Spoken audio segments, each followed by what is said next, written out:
Model வந்து Moto E3 பவர்னு சொல்லிட்டு என்ன கம்பெனினா டபுள் சிம்மு போட்டிருக்கேன். ஸோ டபுள் சிம்மு போட்டாலும் வந்து டவர் கிடைக்காது, அப்படியே கிடைக்கிற மாதிரி தெரியும். ஆனால் கால் பண்ணாலும் எதுவுமே டவர்னால் ரொம்பலாம் ஒரு பாயிண்ட் வந்துட்டு நோ சர்வீஸ் தான் காமிக்கும். இது என்ன ப்ராப்ளம்னா வந்து ஸோ நம்ம இந்த கேபிள் வந்து ப்ளூ கேபிள் இருக்கட்டும், இது வந்து இதுக்கு பார்த்தது நெட்வொர்க் கேபிள்.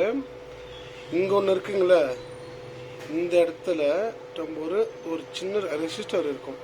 அந்த ரெசிஸ்டருக்கு ஒரு ஜம்பர் அடிச்சுட்டு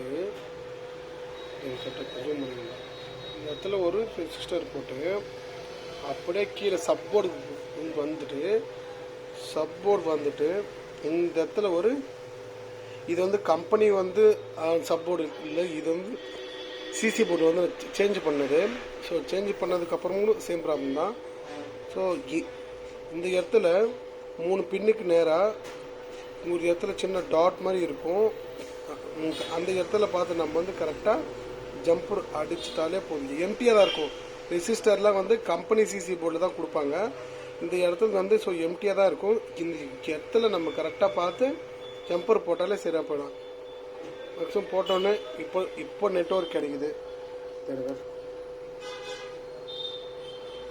இது காட்டுதுங்களா, இப்போ நெட்வொர்க் கிடைக்குது. ஸோ ஓகே, கம்ப்ளைண்ட் ஓகே ஆயிடுச்சு. Okay friends, thank you.